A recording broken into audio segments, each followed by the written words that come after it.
Subscribe to our channel and press the bell icon for the latest updates. యావన్ మంది విజ్ఞులైనటువంటి పెద్దలందరికీ కూడా చిన్న ముఖ్య గమనికండి. ఈరోజు కొంతమంది కొన్ని మాటలు మాట్లాడుతూ ఉన్నారు. అగ్రవర్ణాలలో బ్రాహ్మణులు అని చెప్పని ఏవేవో చేసేసాము అని.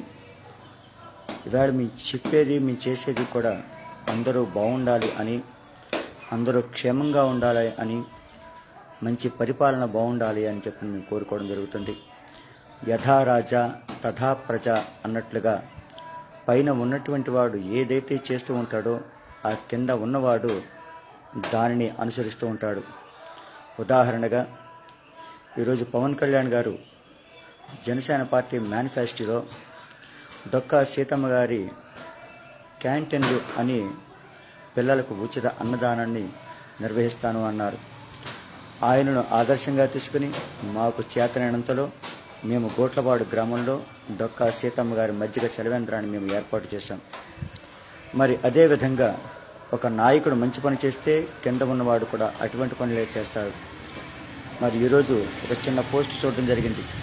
అగ్రవర్ణాల అమ్మాయిలను తీసుకొచ్చి పెళ్లి చేసుకోండి, మేము మీకు ఉంటాం, మిమ్మల్ని కొయిటాయి తీసుకుపోతాం, అక్కడ మీకు 1,00,000 రూపాయలు ఇస్తాం అని చెప్పుకుంటూ ఉన్నారు. ఈవేళ మా పిల్లల్ని మేము 10 సంవత్సరాల నుంచి 20 సంవత్సరాల నుంచి గారాభంగా గాజు బొమ్మలా చూసుకుంటే అటువంటి మాటలు విన్నటువంటి కుర్రవాడు పెడదారి పట్టి మా పిల్లల భవిష్యత్తుకి ఏవైనా ఆటంకాన్ని కలిగిస్తారేమో అనే భయం మాకు ఉంది.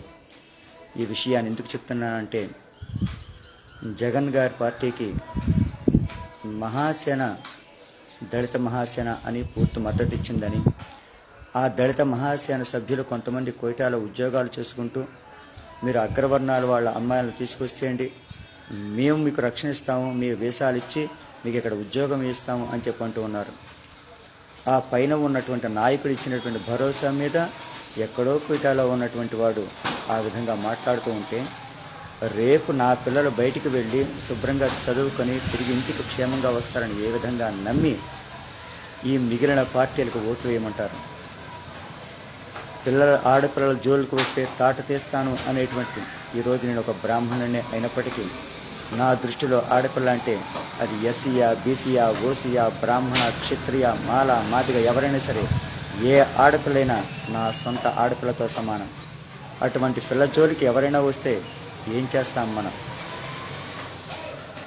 ఇటువంటి విషయాలను ప్రతి ఒక్కరు కూడా విజ్ఞతతో ఆలోచించండి. ఈరోజు మనం వేసేటువంటి ఓటు మన పిల్లల భవిష్యత్తు కోసం. ఈ విషయాన్ని దృష్టిలో ఉంచుకోండి. ఖచ్చితంగా చెప్తున్నాం, నిజాయితీగా ఓటేయండి. ఒక పార్టీకి వేయమని చెప్పడం లేదు మేము. మీరందరూ ఆలోచించి నిజాయితీగా ఓటేయండి. రేపు మన పిల్లల భవిష్యత్తు వీళ్ళ దగ్గర బాగుంటుందని మీకు నమ్మకం ఉంటే మీకు నచ్చిన వాళ్ళకి ఓటేయండి. కానీ ఇలా విద్వేషాలు రెగ్గొట్టి ఉండేటువంటి వాళ్ళతోటి రేపు మన ప్రభుత్వం, మన బిడ్డలు, మన భవిష్యత్తు.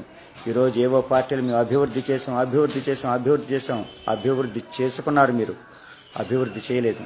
అభివృద్ధి చేసుంటే 10 సంవత్సరాల క్రితం మీరే వచ్చారు, ఓట్లేయండి అన్నారు. 5 సంవత్సరాల క్రితం మీరే వచ్చారు, ఓట్లేయమన్నారు. ఇప్పుడు వచ్చి ఓట్లేయమంటున్నారు. ఇంకో 10 ఏళ్ల తర్వాత ఓట్లేయమంటూ ఉంటారు. మేము ఓట్లు వేస్తూనే ఉంటాం, మా బతుకులింతే, మీరు బాగుపడుతూ ఉంటారు. అన్యాయం, అక్రమం పెరుగుతూ ఉంటుంది. ఈవేళ పుట్టినటువంటి ప్రతి బిడ్డకి కూడా, ఈ క్షణం పుట్టినటువంటి బిడ్డను కూడా 50,000 అప్పులో పుట్టిస్తున్నారు మీరు. వీటన్నిటిని ప్రక్షాళన చేయాలని చెప్పి పవన్ కళ్యాణ్ గారు ప్రయత్నం చేస్తున్నారు. మిమ్మల్ని పవన్ కళ్యాణ్కి ఓటేయండి అని చెప్పట్లేదు, నిజాయితీకి ఓటేయమంటున్నాం. మేము నిజాయితీ ఉంది జనసేన పార్టీకి, ఆ జనసేన సభ్యుడు నేను. అటువంటి నేను నిజాయితీగా ఉన్నటువంటి వాళ్ళకి ఓటు వేస్తున్నాను. మరి మీరు కూడా మీరు ఆలోచించే, ప్రతి పార్టీలో నిజాయితీ పనులు ఉండొచ్చు, అందరూ ఒకేలా ఉండాలని లేదు.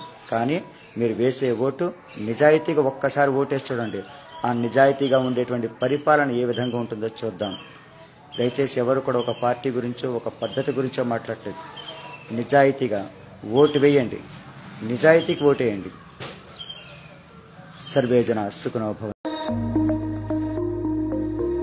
Subscribe to our channel and press the bell icon for the latest updates.